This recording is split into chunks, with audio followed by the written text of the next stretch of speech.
200 নম্বরের এমসিকিউ পদ্ধতিতে নিবন্ধন 19তম নিবন্ধন পরীক্ষা অনুষ্ঠিত হবে। আসসালামু আলাইকুম। 19তম নিবন্ধনের সর্বশেষ আপডেট বা নতুন যে সিদ্ধান্ত আসলো সেটাই আপনাদের সাথে আজকে আলোচনা করব।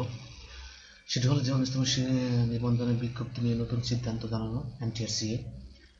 সেখানে বলা হয়েছে যে বেসরকারি শিক্ষা প্রতিষ্ঠানে 19তম শিক্ষক নিবন্ধনের বিজ্ঞপ্তির উদ্যোগ নেওয়া হয়েছে কর্তৃপক্ষ।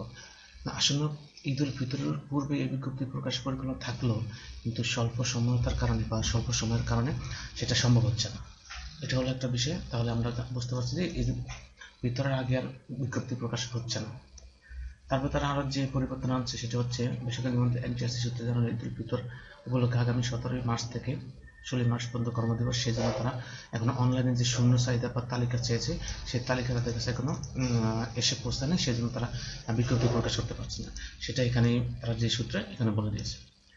তারপরে এখানে আরো কিছু বলা হচ্ছে, সেটা হচ্ছে আপনাদেরকে আমি যেটা দেখানোর চেষ্টা করছি সেটা হচ্ছে যে এদিকে বেসরকারি শিক্ষা প্রতিষ্ঠান নিয়োগে 19তম নিবন্ধন পরীক্ষা এমসিকিউ পদ্ধতিতেই হবে, অর্থাৎ এমসিকিউ পরীক্ষাই হবে। সেটা এখানে 19তম নিবন্ধন পরীক্ষা জানানো হয়েছে, বলেছে যে এমসিকিউ পরীক্ষা হবে।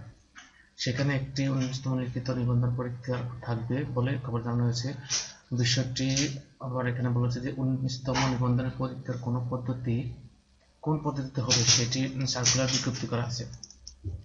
এখানে লিখিত নেওয়া হবে কিনা কিছু বলা হয়নি, ফলে কনফিউশন হওয়ার কিছু নেই।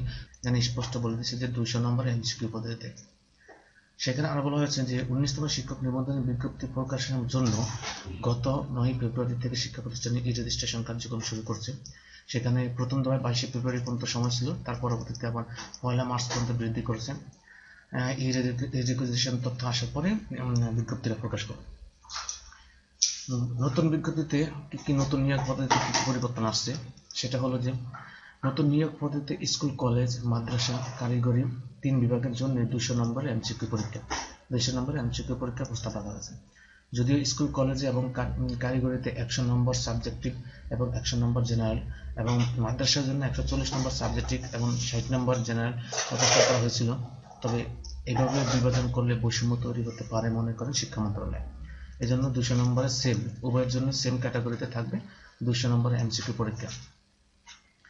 আর পরিবর্তন যেটা আনছে সেটা হলো পরীক্ষা পদ্ধতি নিয়ে আলোচনায় অনেকে অনেক ধরনের প্রস্তাব করেছেন। স্কুল, কলেজ এবং কারিগরির জন্য, আবার মাদ্রাসার জন্য আরেক রকম। 3 বিভাগের জন্য পৃথক পদ্ধতি করা হলে এক বৈষম্য প্রকাশ্যে বৈষম্য সৃষ্টি হবে। সেজন্য আমরা 3 বিভাগের জন্য একই রকম পরীক্ষা পদ্ধতি রাখার সিদ্ধান্ত নিয়েছি। এটা এনটিআরসির চেয়ারম্যান বলেছে। এনটিআরসি নিবন্ধন পরীক্ষায় কখনোই প্রার্থীদের ভাইবার নম্বর যুক্ত করা হয়নি। এখানে আরেকটা ইম্পর্টেন্ট বিষয় হচ্ছে যে এবার ভাইবার নাম্বার যুক্ত করবে। এখানে বলছে কখনো ভাইবার নাম্বার যুক্ত করা হয়নি, প্রথমবারের মতো ভাইবার নম্বর যুক্ত করা হবে। নতুন বিধিমালায় ভাইবার নম্বর যুক্ত করা হবে, এ ব্যাপারে ইতিবাচক শিক্ষা মন্ত্রণালয়। এছাড়া প্রথমবারের মতো 19তম নিবন্ধনের বিজ্ঞপ্তি প্রকাশের দিন থেকে বয়স গণনা করা হবে। আরেকটা বিষয় হচ্ছে বয়স গণনা করা হবে যেখান থেকে বিজ্ঞপ্তি প্রকাশের, নিবন্ধনের বিজ্ঞপ্তি প্রকাশের দিন থেকে, সেদিন থেকে বয়স গণনা করা হবে। তাহলে এখানে বয়সও অনেকে পাচ্ছে, তারপরে ভাইবার নাম্বারও।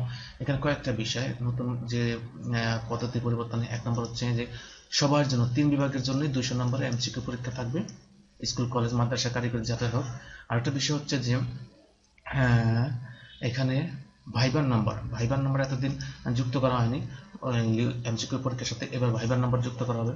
আর বয়সটা হচ্ছে যেদিন বিজ্ঞপ্তি প্রকাশ করবে সেদিন থেকে বয়সটা গণনা করা হবে। এই ছিল সর্বশেষ এনটিআরসি 19তম নিবন্ধনের আপডেট।